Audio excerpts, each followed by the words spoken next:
you are peer mentors, and this is about first of all, having you identify the fact that you are mentoring other students, incoming students specifically, and that you are so qualified to do that because of your experience, okay? So what we're going to explore in the next hour are how your experiences will benefit the incoming student, how your experiences may inhibit the incoming student, but how you can use your communication skills to mitigate some of those inhibitions, okay? And then basically the do's and don'ts of mentorship. So you each have a puzzle on your desk. So as a group, as a team, I want you to complete your puzzle. So you can begin.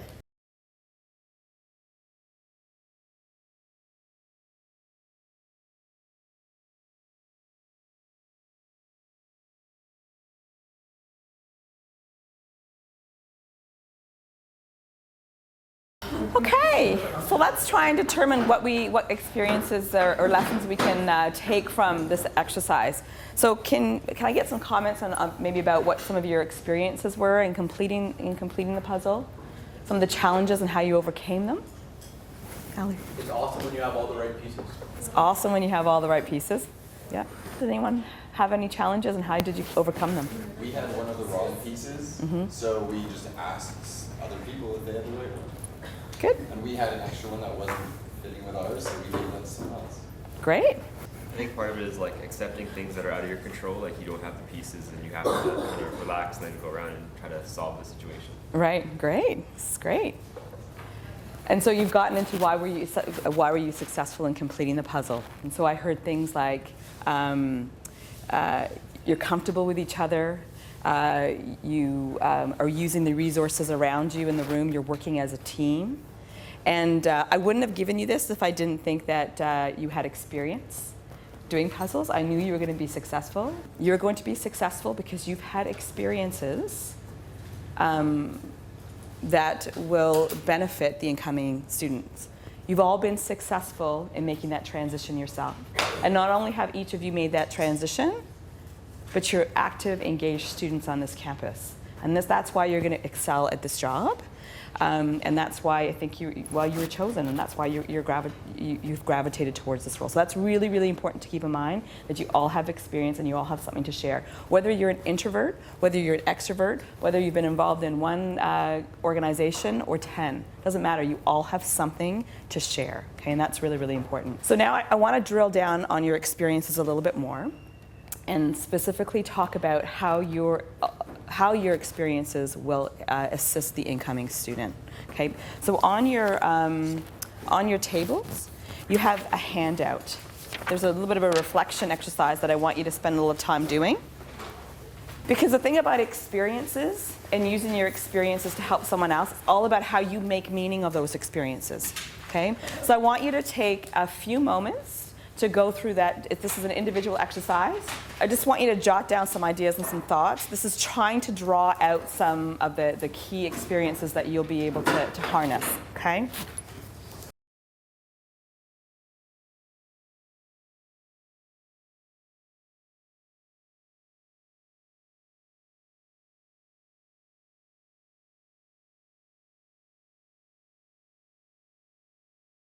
I want you to think about what you just wrote down, reflect on that a little bit, and I want you to share some ideas about how you think those, how your experiences and what you've just written down might benefit an incoming student. How to balance like work and academics and like get a job on campus. Yep. The resources that are available on campus, so like the writing center. Yeah, particularly if you've used them yourself, right? Yep. Miles? Like time management and stress management strategy. Right. Like tips about how to handle like pressures from university. Right, great. Can I just focus in on that one question that asked you about your mentors, so mentors that you've had. Anyone have any anything they want to share about that? Like, did you have any mentors, whether it be a student, whether it be a faculty member, staff member, that helped you and supported you through your transition? I was going to say my daughter first year. Mm-hmm. Great, yeah. I had a TA in one of my first classes that, like, I had taken some time off school and was just coming back to school after a period of time, so she helped get me back into an academic way of thinking. Yeah, oh good. Which definitely helped a great deal. Good, great. Jenna? In film, normally the upper year students sort of mentor the lower year students, so they get you out on set and that's how you meet people and you sort of learn the practical skills that you'll use the next 4 years. Right. There's lots of mentors around, so that's great to hear. So I'm hearing a lot about students who played an important role in your transition, and perhaps even now, I would hope even now that you still rely on your mentors, and that's really, really important. And you're going to play that role. So, you know, maybe 4, 5 years from now, we're going to have students who are transitioning this year, sitting in the seats that you're sitting in.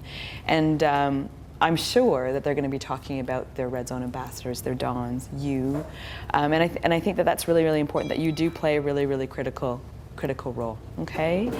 So I came up with some things too that I think you did. So navigating the system, how and where to get help, how to get good grades, how to make meaningful connections, how to talk to faculty. That was one of the things that I had trouble with when I started university is how do you talk to faculty, right? So there was a bit of a barrier there for me. How to make the most of your classes, how to get what you need from your readings, knowing the language and the culture of the university, okay? Why we value mentors in your role particularly is because we know through the research that learners are helped to higher levels of understanding and performance through collaborative interactions with a more capable peer. Okay, and I talked about the white paper yesterday, and I talked about some of the directions that the university is going, and peer mentoring is playing a huge role because everyone sees the value in that relationship. But not only that for the mentee, but for the mentor themselves. And if anyone has been a mentor, and I think there's probably many people in this room have been because of the leadership positions that you're in, that can often be a transformational experience for the mentor themselves. Helping someone else can certainly be a very impactful experience for you. So I think you need to make sure that you're aware of the changes and developments that are going to happen to you as a mentor. And you should be really, really excited about the opportunity that you have in front of you to make a difference. Let's go back to the puzzle. What would you say if I told you that none of the puzzles started out being incomplete? What you had from the beginning was complete. Some of you had puzzles that didn't have all the pieces. I would say that was complete. Some of you, and then this didn't come up in the debrief, some of you had a puzzle, but you didn't have the picture. Some of you had a picture, but it was the wrong picture. I don't know if anybody noticed that. Yeah, you just did it, yeah. So there actually were little challenges along the way, but everything that you were presented with, you were presented for a reason, and it's about completeness. You all were successful in this activity because of your experience and how you define success and how you define completeness. But I would argue how you define success and how you define completeness might be different for everybody. Okay? And so you always have to be aware that what you think is success, what you define as success and what you define as completeness might be completely different than the person sitting next to you. Okay, so that's really, really important to keep in mind as a mentor.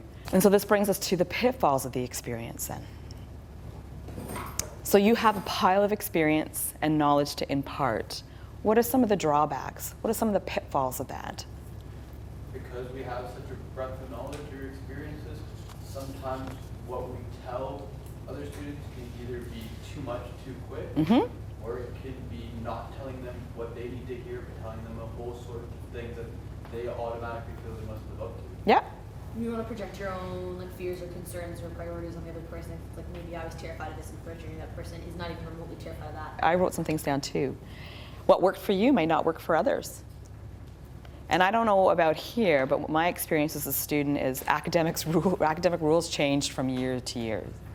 So you might not be telling them necessarily the accurate information based on your experience, right? We talked about it can come across as being patronizing. And as a mentor, the focus shouldn't be about you. It should always be about them, okay? We have assumptions and we have biases, and we pass along our baggage sometimes to incoming students because of the experiences that we have. And so we might end up closing off valuable avenues for our mentees. And what I mean by that is, let someone comes in from an enrollment appointment and is sitting with you in the red zone, and they've just enrolled in a class and you know that instructor and you did not have a good time with that instructor, well, maybe your learning style is very different from that style, that person's style. So if you say, oh yeah, no, you should change that class right away, you're closing off an opportunity for somebody. It's really, really important for you to understand every single incoming student has their own story, and they can be quite different from you. You may not be able to see it, but they can be quite different, and there's lots of diversity in the types of people that come to school. So I have a list here that someone compiled about who is coming to university today. So they could be honors students, they could be students with disability, they could be wealthy students, they could be non-smokers, they could be Aboriginal students, they could be married students, students with kids, they could be mature students, they could be illiterate students, they could be vegetarians. They could be students who have experienced sexual violence. They could be students who are part-time. They could be student leaders. They could be transfer students. They could be computer literate or illiterate. Every single incoming student has their own story, and so your experiences may not necessarily apply to them. Okay, and so sometimes that can be quite overwhelming as someone who is involved, had a great transition, and has lots of experience to share and impart on people. So I'm going to suggest that the way that you can connect with students who are different from you is you connect where you're similar. So how can you be similar? What are the similarities between you and some maybe the people that I listed here that are different from you? Maybe in the same program as you. Yep. They're from the same school. Right? Yep. They might like the same sports or the same, I don't know, foods or something. Yep. Might speak the same languages. Yep. Might have the same cultural background. Sure, yeah, which is great. All of these things that you're telling me are things that you would have to uncover through a conversation, right? So I am going to backtrack a little bit and say the two things that you'll be able to connect with every single person on, regardless of how much you know about them, is the fact that you're a student and the fact that you're a person, you're human. So key to any kind of relationship, and what we're trying to establish here is a helping relationship between you and your mentee. The key to any relationship, so whether it's your family, relationship with your friends, relationship with your family, relationship with your significant partner, is about your communication skills, okay? So we're gonna spend a little bit of time talking about communication. I'm gonna talk specifically about active listening, and using this as a strategy to connect with every single student that comes in front of you in the red zone, okay? So I actually gave you a bit of a handout about active listening, but before you take a look at that, does anyone want to guess as to, or make a comment on what they think active listening might be? Physically showing the other person that you're listening. Yep, absolutely. And so it's not just like physically hearing what they're saying, but like understanding it and then responding to it. Yeah, great. Asking questions when you don't understand something to clarify. Yep, great. Making sure you listen more than you talk. Great. Yeah, you've basically repeated everything on this handout, which is fantastic. So you're already in a good place. But we're going to practice this. So what I want you to do is you're going to pair up. Person number one, you are going to be the active listener. You are going to be so into what person number two is telling you that there's nothing else in the world, okay, but what they're telling you. So you're going to be totally into that, okay? You're going to have like the gold star of active listening. And person two, you're going to tell them something perhaps maybe think of a story, perhaps think about what you're most looking forward to this summer, okay? All right? So pair up and go.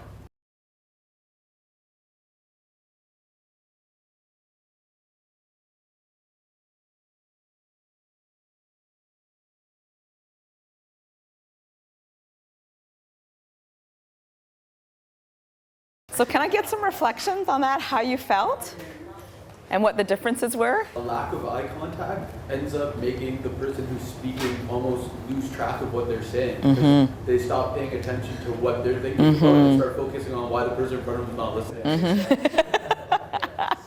Yeah, I'll work my way around. Also stop losing interest in what you're saying because when the other person doesn't want to listen, they're like, who am I talking to? I'm like talking to a wall. So you just don't want to talk to them. You're like, okay, then you just stop talking. Good. Yeah. Well, Rob was kind of just like looking down at his paper and like scribbling on the sheet, and it made me really uncomfortable. And then like self-conscious about like what I was saying was like so interesting that he couldn't even like look at me or acknowledge me. So just the conversation ended after like 20 seconds. Yeah. I couldn't do it. Oscar and the Phil was actually a bad listener. He was actually really good listener. So when he had to do the bad listener, he was dying on the inside, like, trying to like not do the good thing. So he was having a harder time than I was. Yeah. I think you know what the point is, right? The first thing is whether you have someone in front of you who's exactly like you, or whether you have someone in front of you who's quite different from you, who's significantly older, has kids, whatever, it doesn't matter. If you are a fantastic communicator, a great active listener, you're gonna make them feel so important and so valued, the differences won't matter anymore, okay? Because you're focusing in on them and it's not about you. Okay? And the other piece of this is you really have to think about, you know, that the first person that you encounter and you help, and that, I don't know, that 1,000th person that you help, and you've got to treat them exactly the same. In that moment in time, it doesn't matter if you've been asked the same question a bajillion times. You need to treat that first person like you would the last person like you would your first person. I am going to give you a little challenge then for homework. Is that next time you're out with a friend or you're on a date, I want you to employ all of those active listening skills, and I'm telling you, you're going to be a superstar that night. That relationship is going to be so fantastic that night, okay? And this is what this is about. It's about building relationships. And if you feel comfortable in reporting back next week, that's totally fine. Let us know how it went. I'm totally into that. It's an easy thing, but it's a big thing. So I just want to finish off with the slide, the ethics of mentoring, the do's and the don'ts. So do be a friend, but don't be a buddy. We want you building genuine relationships, but we don't want them being too informal, and we want to make sure that we're creating the proper boundaries between you and your mentees, okay? We talked about this a little bit. Do be an advisor, don't be condescending. Be pro-student, don't be anti-York.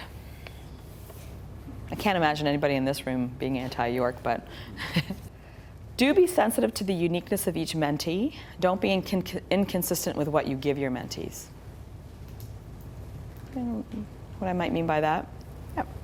The inconsistent to what you give your mentees, like if you happen to get along better with one student more than another because of whatever similar interests, don't give them more info or more help than you would someone else. Yeah, Similar to what yeah, that's right. And finally, be an empowerer. I don't even know if that's a word, but you know what I mean. Empower people. Don't be a problem solver. What I mean by that? So give the students the tools and resources they need to help themselves. Yep. Instead of like just solving it for them. Yep, great. You want to empower people to solve their own problems so that they will be able to fly, okay? Thank you so much. So, yeah, thank you.